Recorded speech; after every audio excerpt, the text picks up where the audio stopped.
دنیا کے فیصلے پاکستان میں ہونے کا وقت آ گیا، چھوڑ کر جنگ کا میدان امریکہ اور ایران آ رہی ہیں پاکستان۔ ایرانی اسپیکر باقر کالباف کی سربراہی میں اعلیٰ سطح کا ایرانی وفد اسلام آباد پہنچ گیا۔ وزیر خارجہ عباس اراغچی بھی ایرانی وفد میں شامل۔ فیلڈ مارشل سید عاصم منیر، نائب وزیر اعظم اسحاق ڈار، اسپیکر ایاز صادق اور وزیر داخلہ محسن نقوی نے استقبال کیا۔ ایرانی اسپیکر کہتے ہیں، ہم اچھی امید کے ساتھ مذاکرات کے لیے آئے ہیں۔ اگر امریکہ ہمارے حقوق تسلیم کرتا ہے تو معاہدے تک پہنچنے کے لیے تیار ہیں۔ امریکہ حقیقی ڈیل لائے تو معاہدہ کر سکتے ہیں۔ ماضی میں امریکہ سے مذاکرات میں وعدہ خلافی سامنے آئی۔ باقر کالباف نے مناب اسکول کے شہید بچوں کی تصاویر ٹویٹ کر دیں، لکھا مناب اسکول کے شہید بچے میرے ہم سفر ہیں۔ ایرانی اسپیکر شہید بچوں کے بستے بھی اپنے ساتھ لائے ہیں۔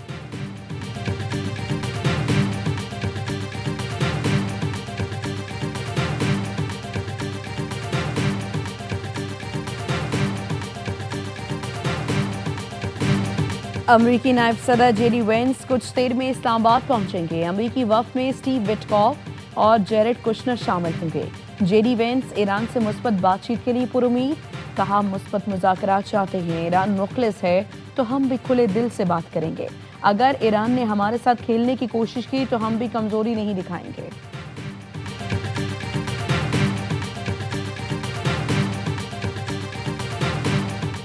اسلام آباد مذاکرات کے لیے اچھی ٹیم بھیجی ہے۔ J D Vance, Jared Kushner, Steve Witkoff آج اسلام آباد میں ایرانی وفد سے ملاقات کریں گے۔ امریکی صدر ٹرمپ کی میڈیا سے گفتگو، کہا ایران کو ایٹمی ہتھیاروں کی اجازت نہیں دی جائے گی۔ آبِ ہرمز بہت جلد مکمل کھل جائے گی۔ ہمیں کسی بیک پلان کی ضرورت نہیں۔ ایرانی فوج ختم کر دی ہے۔ ایران میں پہلے ہی رجیم چینج ہو چکی، مگر ہمارا یہ مقصد نہیں تھا۔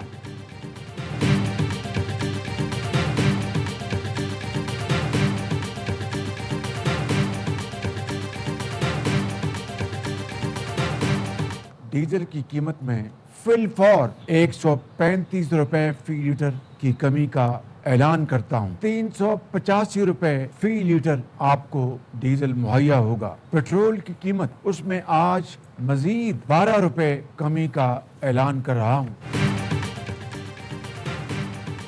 وزیر اعظم نے پیٹرولیمی مصنوعات کی قیمتوں میں کمی کر دی۔ ڈیزل 135 اور پیٹرول 12 روپے فی لیٹر سستا کرنے کا اعلان۔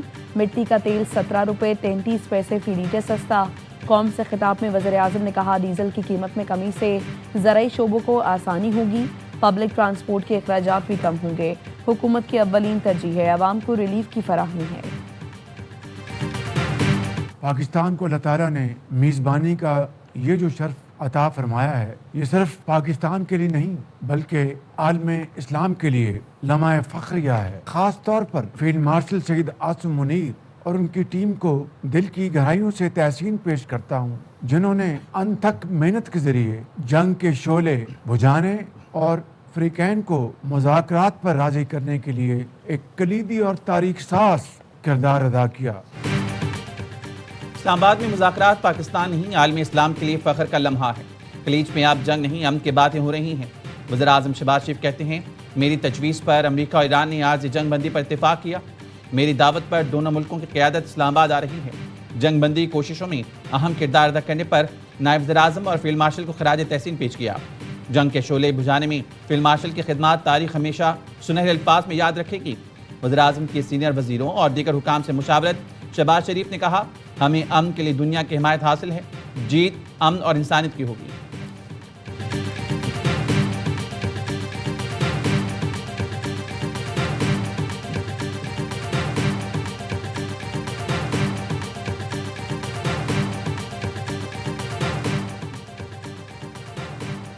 سیکرٹری جنرل اقوام متحدہ اسلام آباد مذاکرات سے پرامید۔ انتونیو گوتریس کہتے ہیں، پاکستان نے امریکہ اور ایران کو کشیدگی میں کمی اور دشمنی کے خاتمے کا بہترین موقع فراہم کیا ہے۔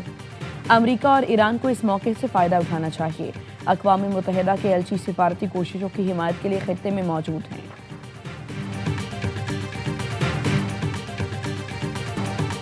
امن کے نئے دور کی شروعات، اسلام آباد میں مذاکرات، پاکستان دنیا کی توجہ کا مرکز بن گیا۔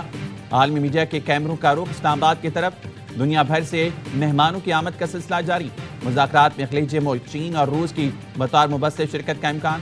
پاکستان کا غیر ملکی مندوبین اور صحافیوں کے لیے ویزا آن ارائیول کا اعلان۔ نائب وزیر اعظم اسحاق ڈار نے ایکس پر لکھا، اسلام آباد مذاکرات کے لیے آنے والے وفود اور صحافیوں کا خیر مقدم کرتے ہیں۔ تمام فضائی کمپنی سے درخواست ہے وہ ایسے تمام افراد کو بغیر ویزا بورڈنگ کی اجازت دیں۔ ویزا داخلہ وزیر داخلہ محسن نقوی کی زیر صدارت سیکیورٹی انضمام سے متعلق اجلاس، تیاریوں اور سیکیورٹی پلان کا تفصیلی جائزہ، وفود کے مہمان نوازی اور سیکیورٹی کے ہر ممکن اقدامات یقینی بنانے کی ہدایت۔ وزارت داخلہ میں کنٹرول روم بھی قائم کر دیا گیا۔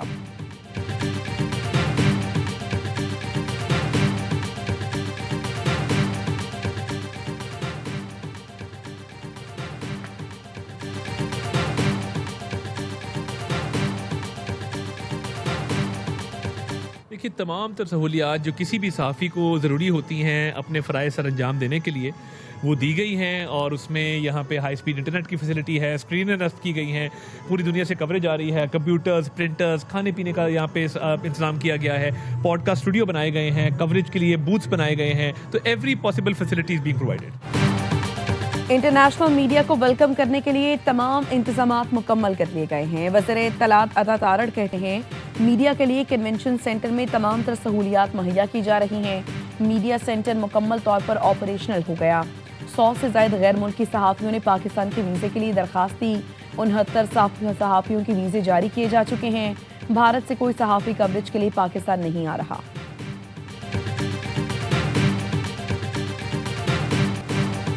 آبنۂ ہرمز سے امریکی جہاز گزر سکتے ہیں۔ مذاکرات کے آغاز سے پہلے ہی ایران کا بڑا اعلان۔ ایران کے نائب وزیر خارجہ سعید خطیب زادے نے ایرانی میڈیا کو بتایا امریکی جہاز بھی آبنۂ ہرمز سے گزر سکتے ہیں، مگر اس وقت تک جب تک کہ کوئی دشمنی پر مبنی طرز عمل اختیار نہ کرے۔ آبنۂ ہرمز کھلی ہوئی ہے۔ تکنیکی وجوہات کے باعث جہازوں کے لیے ضروری ہے کہ وہ ایرانی افواج کے ساتھ رابطہ رکھیں۔ ہم آبنۂ ہرمز پہ محفوظ راستوں کے ذریعے ان کے محفوظ سفر کو یقینی بنائیں گے۔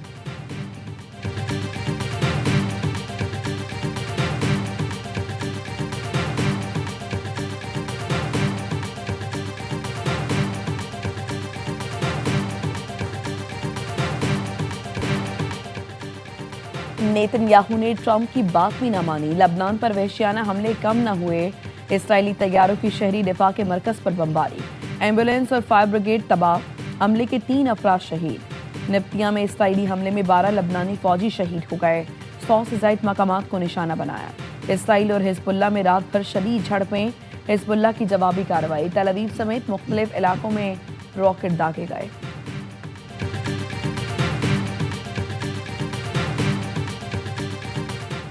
وزیراعظم شہباز شریف سے سعودی وزیر خزانہ کی ملاقات۔ نائب وزیر اعظم اسحاق ڈار، فیلڈ مارشل سعید عاصم منیر، وفاق کے وزراء بھی موجود تھے۔ پاک سعودی عرب تعلقات اور معاشی امور پر تبادلہ خیال۔ تجارت، سرمایہ کاری اور معاشی ترقی سمیت مختلف شعبوں میں تعاون کو وسعت دینے پر تبادلہ خیال۔ وزیر اعظم شہباز شریف نے سعودی وزیر خزانہ کے اعزاز میں شائع دیا۔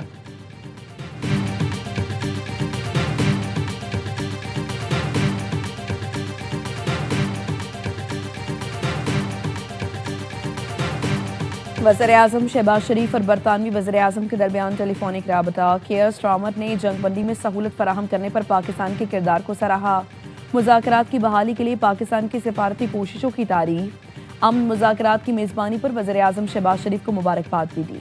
برطانوی وزیر اعظم کا امن مذاکرات کی کامیابی کے لیے نیک تمناؤں کا اظہار۔ 2 طرفہ تعلقات کو فروغ دینے کے لیے مل کر کام کیا جائے گا، دونوں رہنماؤں کا اتفاق۔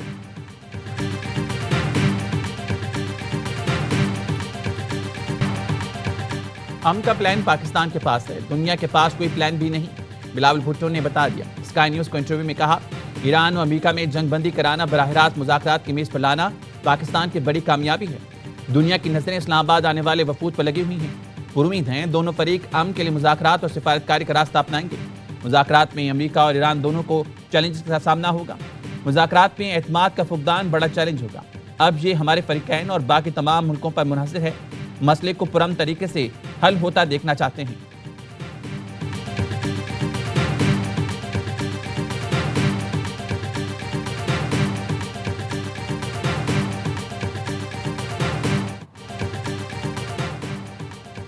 کامیاب مذاکرات کے لیے جنگ بندی کی شرائط اہم ہیں۔ امریکہ میں پاکستانی سفیر رضوان سعید شیخ کی الجزیرہ سے گفتگو۔ کہا جس ماحول میں بات چیت ہو رہی ہے وہ نازک ہے، جنگ بندی کی شرائط پر عمل درآمد ہونا چاہیے۔ ابتدائی معاہدے کی مختلف تشریحات پیش کی گئی ہیں جس نے لڑائی کو روک دیا تھا۔ لبنان سے متعلق خصوصی طور پر مختلف تشریحات پیش کی گئی ہیں۔ اسرائیل اور حزب اللہ کے درمیان اب بھی جنگ کی کیفیت برقرار ہے۔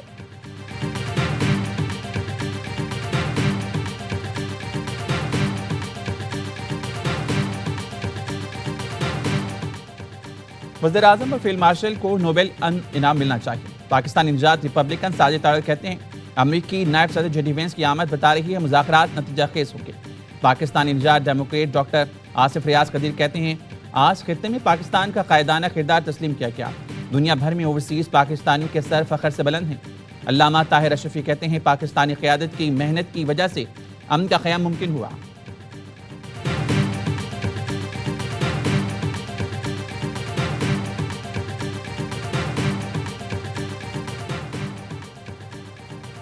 عالمی سطح پر پاکستان کا کلیدی ثالث بن کر ابھرنا بھارت کے لیے بڑا دھچکا ہے. مودی نہیں پاکستان کے فیلڈ مارشل عاصم منیر عالمی سفارتکاری کا مرکز ہیں. فارن پالیسی میگزین میں بھارتی صحافی اور تجزیہ کار سشانت سنگھ کا آرٹیکل لکھا خطے میں طاقت کا توازن تبدیل ہو گیا. پاکستان نے سفارتکاری سے اپنا کردار بڑھایا ہے جبکہ نئی دہلی مشرق وسطیٰ کے اہم مذاکرات سے باہر ہو گیا. یہ مودی حکومت کے لیے سبکی ہے. امریکہ کے ساتھ بھارت کا اثر و رسوخ کمزور پڑ گیا. پاکستان کو تنہا کرنے کا منصوبہ ناکام ہو چکا. عالمی طاقتیں اب پاکستان کو نظر انداز نہیں کر سکتی. پاکستان مشرق وسطیٰ میں امن کا بڑا کھلاڑی بن کر سامنے آیا. مودی کی خارجہ پالیسی ہر محاذ پر ناکام ہوئی.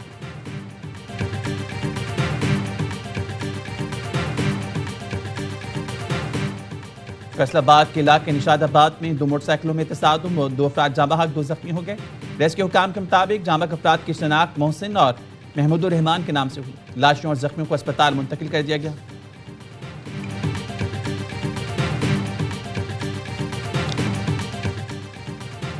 پاک بحریہ نے بحیرہ عرب میں 18 افراد کو ریسکیو کر لیا. ISPR کا کہنا ہے پاک بحریہ نے موصول ہنگامی سگنل پر PNS حنین کو فوری امدادی کارروائی کے لیے روانہ کیا. شمالی بحیرہ عرب میں کامیاب سرچ اینڈ ریسکیو آپریشن کیا. چین، بنگلہ دیش، میانمار، ویتنام اور انڈونیشیا کے شہریوں کو بچا لیا گیا. بحریہ کے ماہرین نے تجارتی جہاز پر آگ بجھانے میں معاونت کی. عملے کو طبی امداد دی. ریسکیو کیے گئے افراد کو کراچی منتقل کر دیا گیا.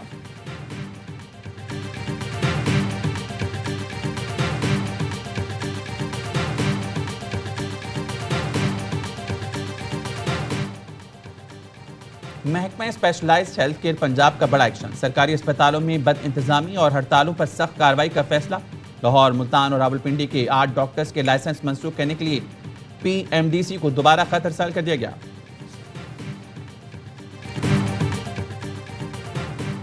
راولپنڈی کی ایک اور مایوس کن کارکردگی. HPL PSL 11 میں لگاتار 5ویں میچ میں شکست.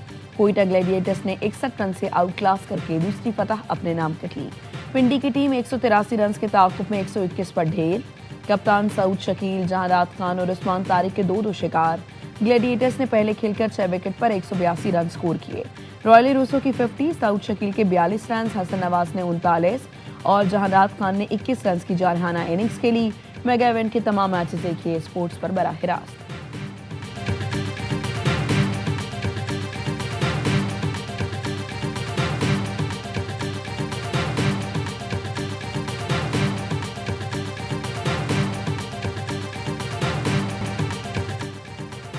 پاکستان سپر لیگ میں سندھ ڈربی. صوبے کے 2 بڑے شہر کراچی اور حیدرآباد آج پہلی بار ٹکرائیں گے. پشاور زلمی کے خلاف سیٹ بیک کے بعد کراچی کے شہروں نے تگڑے کم بیک پر نظر جما لی. کنگز نے 4 میچ کھیل کر 3 میں کامیابی حاصل کی. حیدرآباد کنگز مین 4 میں سے 1 بھی میچ نہ جیت سکی. کراچی کنگز کے محمد وسیم کہتے ہیں اپنی ٹیم کو ٹرافی جتانا مشن ہے. نیشنل اسٹیڈیم میں آج شیڈیول پہلا میچ لاہور قلندرز اور ناقابل شکست پشاور زلمی کے درمیان کھیلا جائے گا.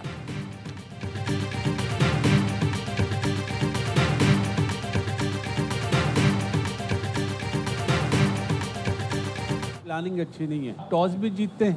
ہاں، ہر چیز آپ کے فیور میں ہوتی ہے. بالنگ اچھی ہونی چاہیے تو بالنگ اچھی نہیں ہوتی اور 15 بال پہلے پوری ٹیم آؤٹ ہو رہی ہے. پنڈیز کی ٹیم کو یہ سوچنا چاہیے کہ کیا پچھلے 2 دن کے میچز نہیں دیکھے انہوں نے کہ چیز کرتے ہوئے کتنی مشکل ہو رہی ہے. آپ ٹاس جیت کے آپ پھر غلط ڈیسیژن لے رہے ہیں. چلے کپتانی نہیں نہ چھوڑنی, آپ اپنا نمبر چھوڑ دیں, تھوڑا نیچے آ جائیں. رضوان کو کپتانی نہیں چھوڑنی تو اپنا نمبر ہی تبدیل کریں. سابق کرکٹرز کا ہر لمحہ پرجوش PSL اسپیشل میں اظہار خیال. باسط علی نے کہا جب فارم اچھی نہ ہو تو کپتانی میں بھی مسائل ہوتے ہیں. پنڈیز کی پلاننگ اچھی نہیں. کامران اکمل نے کہا پنڈی نے ٹاس جیت کر غلط فیصلہ کیا. اداکار عدنان جعفر بنے مہمان. سامنا کیا وسیم بادامی کے معصومانہ سوالات کا.